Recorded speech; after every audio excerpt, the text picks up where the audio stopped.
নবান্ন থেকে প্রকাশিত হয়েছে রাজ্য জুড়ে পঞ্চায়েত ত্রিস্তরে ৬,৫০০ কর্মী নিয়োগের বিজ্ঞপ্তি। যদিও এর পূর্বেই জানানো হয়েছিল রাজ্যের ত্রিস্তরে নিয়োগ করা হবে ২৫ সংখ্যক পঞ্চায়েত কর্মী। সম্প্রতি নবান্নের তরফ থেকে প্রকাশিত হয়েছে উক্ত নিয়োগের বিজ্ঞপ্তি।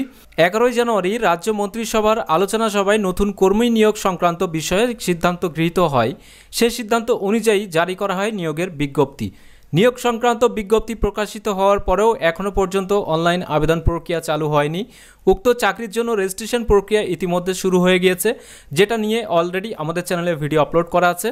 পঞ্চায়েত নিয়োগের আবেদনের জন্য কীভাবে রেজিস্ট্রেশন করবেন বা প্রোফাইল আপডেট করবেন তার সমস্ত A to Z তথ্য নিয়ে ডকুমেন্টস আপলোড সহ।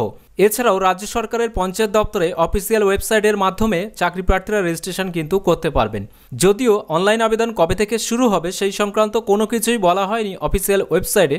অনুমান করা হচ্ছে যে লোকসভা নির্বাচন প্রক্রিয়া সম্পন্ন হওয়ার পরই উক্ত নিয়োগ সম্পর্কিত আবেদন প্রক্রিয়া কিন্তু শুরু করা হবে। সাধারণত নির্বাচন চলাকালীন নতুন কোনো চাকরির আবেদন প্রক্রিয়া নিয়োগ প্রক্রিয়া স্থগিত রাখা হয়, এমনকি সরকারি কিছু প্রকল্প সুবিধাও। এছাড়াও প্রাপ্ত খবর অনুযায়ী আবেদন প্রক্রিয়া শুরু হওয়ার পূর্বেই রাজ্যের জেলাভিত্তিক শূন্য পদের ভিত্তিতে ভিন্ন ভিন্ন বিজ্ঞপ্তি প্রকাশিত হবে। উক্ত নিয়োগ প্রক্রিয়া প্রকাশিত হওয়ার পরেই আবেদনকারী অফিসিয়াল ওয়েবসাইটের মাধ্যমে আবেদন করতে পারবেন। এবারে জেনে নেব জেলাভিত্তিক শূন্যপদের সংখ্যা কত। অর্থাৎ রাজ্যের পঞ্চায়েত স্তরে মোট শূন্যপদের সংখ্যা কিন্তু ৬,৬৫২টি। তার মধ্যে জেলাভিত্তিক শূন্যপদের সংখ্যা নিম্নে উল্লেখিত হলো।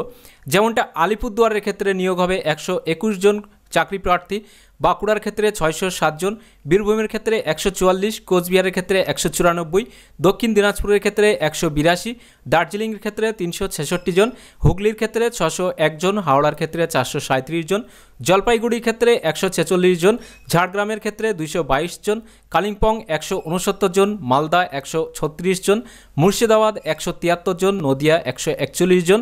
উত্তর ২৪ পরগনা থেকে কিন্তু নিয়োগ হবে ৫১৬ জন, পশ্চিম বর্ধমান থেকে ১১৭ এবং পশ্চিম মেদিনীপুর থেকে ৫৬০। এছাড়াও পূর্ব বর্ধমান থেকে ২৯৯ এবং পূর্ব মেদিনীপুর থেকে ৩২১, পুরুলিয়া থেকে ৩৯৭, দক্ষিণ ২৪ পরগনা থেকে ৫১৬ এবং উত্তর দিনাজপুর থেকে ৯৬। তো এখানে মূল যে নিয়োগের পরিমাণটা সবথেকে বেশি আছে পশ্চিম মেদিনীপুর, উত্তর ও দক্ষিণ ২৪ পরগনাতে। এছাড়াও যেটা জানানো হয়েছে নবান্নের তরফ থেকে প্রকাশিত বিজ্ঞপ্তিতে বলা হয়েছে যে রাজ্যের গ্রাম পঞ্চায়েত, পঞ্চায়েত সমিতি, জেলা পরিষদ এই ত্রিস্তরের ৯টি স্তরে মোট ৬,৬৫২টি শূন্য পদে করা হবে কর্মী নিয়োগ। পঞ্চায়েত ত্রিস্তর এর নিয়োগের সাথেই শিলিগুড়ি মহকুমা পরিষদের তরফ থেকে করা হবে কর্মী নিয়োগ।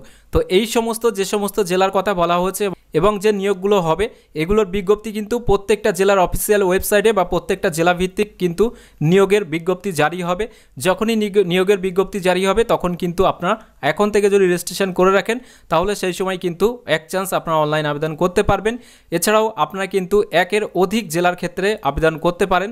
সেক্ষেত্রে যদি এক্সামটা একই দিনে পড়ে তাহলে কিন্তু সমস্যা হতে পারে। তো যখনই নিয়োগের বিজ্ঞপ্তি প্রকাশিত হবে তখন নিশ্চয়ই আপনাকে জানানো হবে আবেদন প্রক্রিয়া কবে থেকে শুরু হচ্ছে, কবে শেষ হচ্ছে বা পরীক্ষা কবে। এই সমস্ত তথ্যগুলো জেনে বুঝে তবেই আপনারা একের অধিক মাল্টিপলভাবে আবেদন করতে পারবেন।